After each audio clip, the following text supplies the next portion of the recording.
Hello there, welcome to another episode of World of Tanks with T29.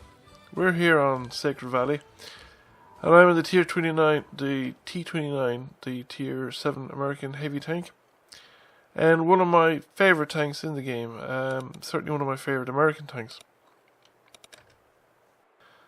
We're mid-tier, and initially I'm planning on going along the northern line, to the western corner, support the heavy tank push. The thing about Sacred Valley, of course, is that it's a map that the T29 can be fairly comfortable on any of the locations, really, because there's plenty of opportunities to go hold down, as long as you're, sort of in a position that's not too exposed, should we say, to flanking fire and snipers in the various locations. Sacred Valley is a bit of a sniper's paradise. I wouldn't normally be inclined to go along the 8-9 line down towards the monastery, because kind of the advantage there is very strongly with whoever gets to the monastery first, and the T29, well, it's reasonably fast. It's not as fast as most of the mediums. However, very few of our tanks are going down that way. Far too many are coming in this direction, and I'm beginning to think that, there's such a thing as too much of a good thing, really.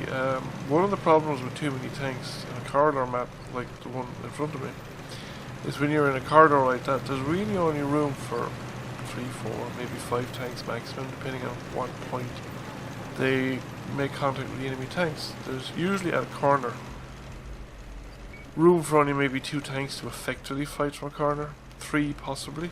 After that, people start getting in each other's way in a serious fashion and causing each other to take hits because of interference in movement.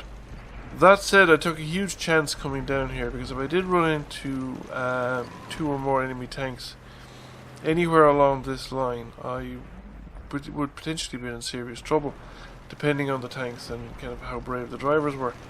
But when I've gotten to here and nobody's around, I'm pretty safe to actually push out to the corner, because it is only the 3 tanks between me and the rest of my allies. And then I managed to bounce a shot off the back of the Comet. Now the Comet makes the mistake of actually turning his turret while he's still exposed to enemy fire.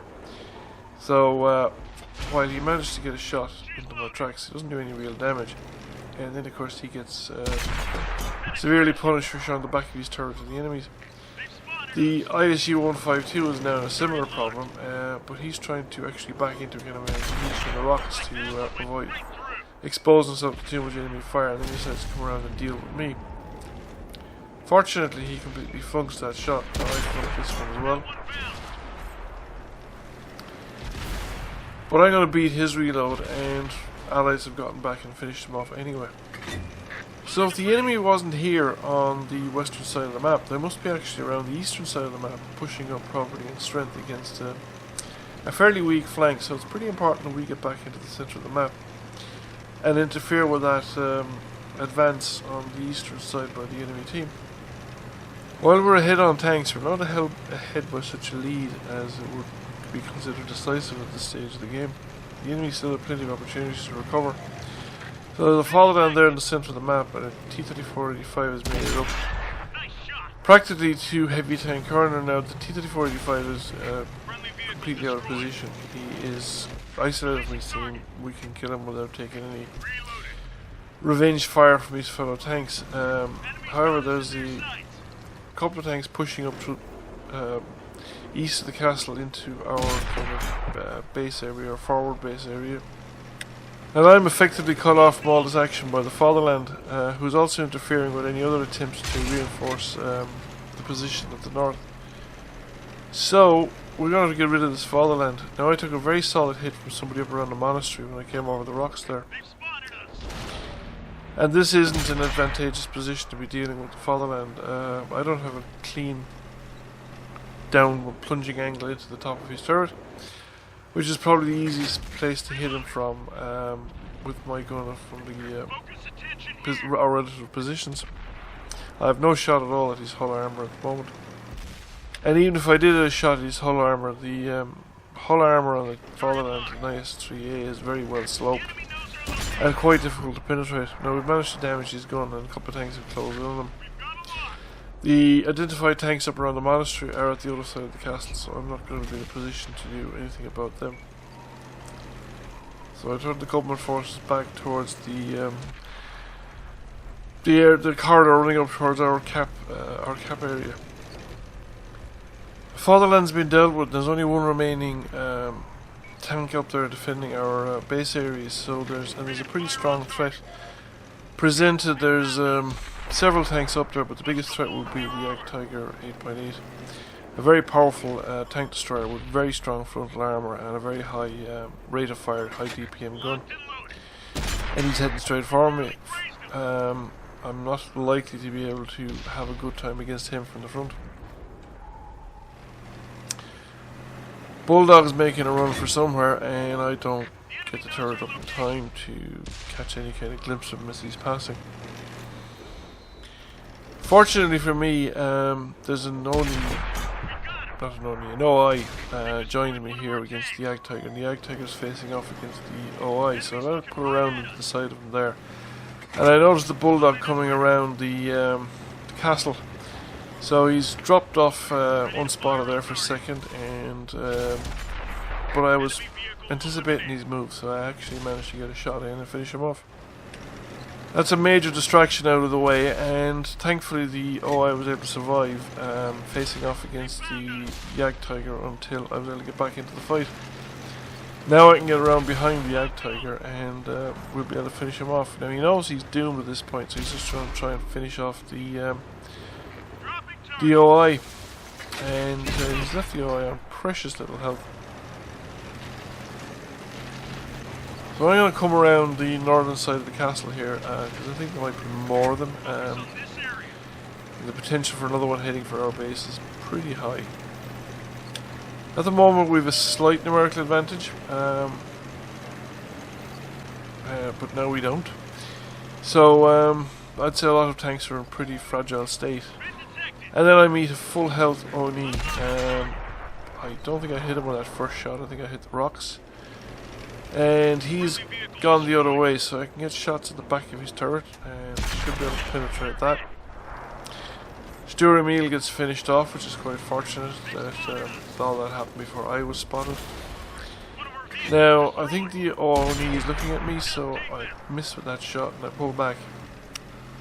And now we're the ones operating at a tank down, and when I realised that we're operating at a tank down, I decided that my priority should be to go and assist my fellow tanker. He's fighting 2 to 1, and the Oni is in a location where he can't do much immediately. At least I didn't think he could. I thought I'd be able to get away with this maneuver, but he's actually made it down the cliff, or he's made it to a position where he can shoot me before I managed to break contact. Fortunately for us, our other tank has managed to kill one of the enemy tanks, and there's a T29 running in, and I managed to finish him off. So, knowing that the Oni had shot me in the rear, he's probably coming after me, so I'm going to turn around and face off against him. I think I should be alright facing off against him as long as I have a kind of corner to fight at or around. So I come around the corner. The Oni is actually coming down, and here he is. I thought initially he might actually have a chance, he could have gone the other way.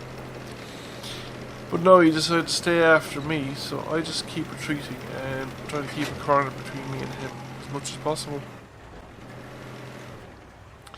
And when he fires, take the advantage to fire back. My problem is I'm going to run out of corner. Beyond this point there isn't much in the line of corner. He flunks that shot, so I managed to get, I had the opportunity to put another shot round into him, and we get a solid hit. Now we're both kind of a one-shot hit, and he misses. So now he is aware of the weakness of his cheeks. He's managed to wiggle his turret. And I thought, maybe if I could get in closer, and I don't know, maybe he'd win again, he'd miss again, so I'm not sure what went through my head there, but it wasn't the right thing to do. The 110 though has arrived, so I'd probably been better off if actually I did retreat, because the 110 would have gotten a clean shot. Now the 110 is going to have to work for his shot. I should have kept a closer eye on the minimap and realised how the 110 could see me.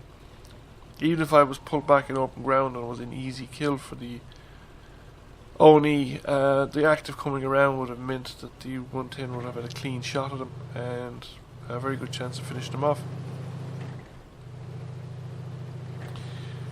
The 110's in pretty poor shape, damaged engine, fuel tanks, 82 hit points or something like that. So, however, he gets enough of a peek at the Oni to finish him off, and that's it. We have won. That was a bit of a struggle. So how do we do? Well, we didn't make a lot of money because of the amount of premium fired. 3.8 K damage, high caliber, 1500 blocked. So overall, a pretty good result. First class mastery, and we came number 1 by experience. So that's it. That was a enjoyable game. I hope you enjoyed watching the game. Thank you for watching, and I'll catch you again soon.